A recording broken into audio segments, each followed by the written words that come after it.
Today, I want to talk to you about the Radon Testing and Mitigation Grant. Public housing authorities can request up to $600,000 to apply for this grant, where they serve their public housing units or public housing developments. So these must be traditional public housing units or developments. And you can also have units or developments that you're proposing to serve in your application that are under a signed CHAP agreement. So right now, a lot of capital funding, because this is a capital fund grant, a lot of HUD's capital fund grant, if you are under a signed CHAP agreement, you cannot apply for the grant. You are not eligible. But for this $600,000 radon testing and mitigation grant, you can apply because your traditional public housing units or development is still eligible.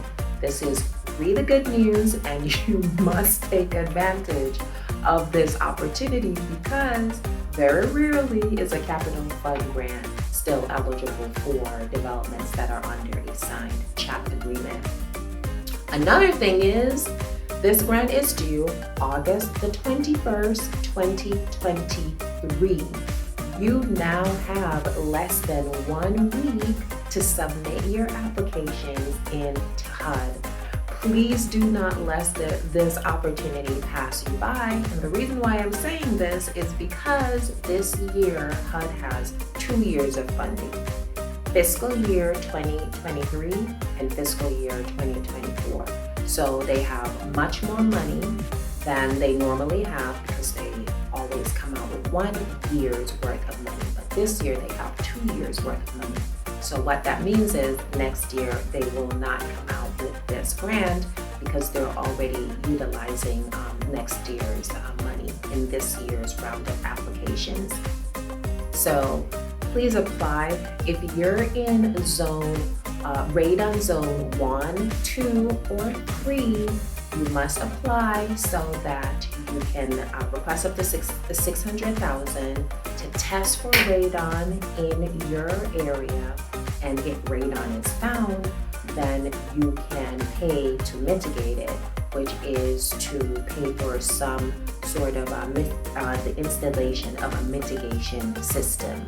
So you can pay for the installation, the operation, and the maintenance, and even to retest your units after 1 to 2 years. So that's what you get the $600,000 for, or however much of that is based on your calculation, on your estimates of how much it is to test and how much it is to mitigate.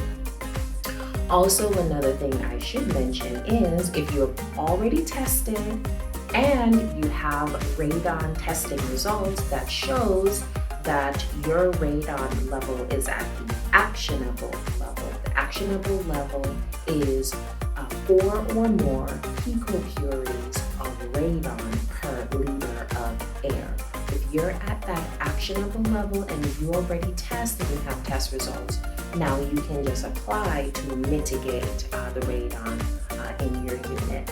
So, my 2 most important things that I want to talk about today. 1, the grant due date is less than a week away. Please apply. It's August the 21st, 2023. 2, if you have a signed CHAP agreement, your developments have a signed CHAP agreement, you can still apply. You're still eligible. If your developments have already fully converted to RAD, unfortunately, you are not eligible. But for the CHAP people or for the public housing developments that are still traditional public housing developments, you can apply for this radon grant. So go after it.